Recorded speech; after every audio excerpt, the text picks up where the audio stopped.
భక్తి భగవంతుణ్ణి పొందాలనేటువంటి ప్రయత్నంలో మానవుడు చేసే ప్రథమమైనటువంటి ప్రయత్నం. భగవనానుభూతి కలగాలని, ఆత్మలో శుద్ధత రావాలని ఒక తపనతో, ఆ భగవంతుడు ఎవరు అనేటువంటి అన్వేషణతో ప్రారంభమవుతుంది ఈ భక్తి. అది సత్యాన్వేషణ వైపుకు దారితీస్తుంది.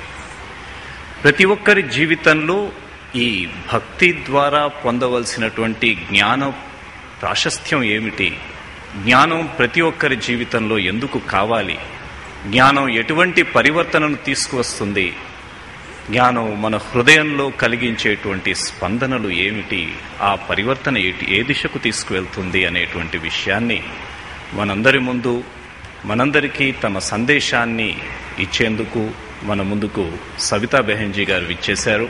సవితా బెహెన్ వరంగల్ ఈశ్వరీయ విశ్వవిద్యాలయ శాఖల నిర్వాహకులు, అనేక కేంద్రాలు, ఎంతోమంది సోదరీ సోదరులకు మార్గదర్శనం చేస్తూ తమ ఆధ్వర్యంలో అనేక సేవా కేంద్రాలను నిర్వహిస్తూ ఈరోజు ఈ కార్యక్రమానికి విచ్చేశారు.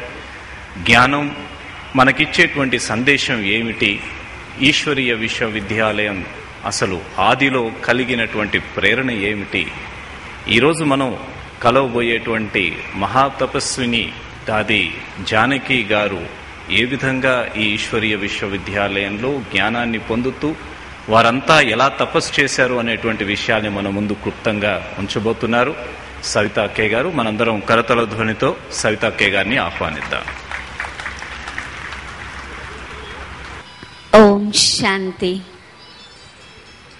ప్రజాపిత బ్రహ్మకుమారి ఈశ్వరీయ విశ్వవిద్యాలయం 1937 సంవత్సరంలో ఇది సింధ్ హైదరాబాద్లో స్టార్ట్ అయింది.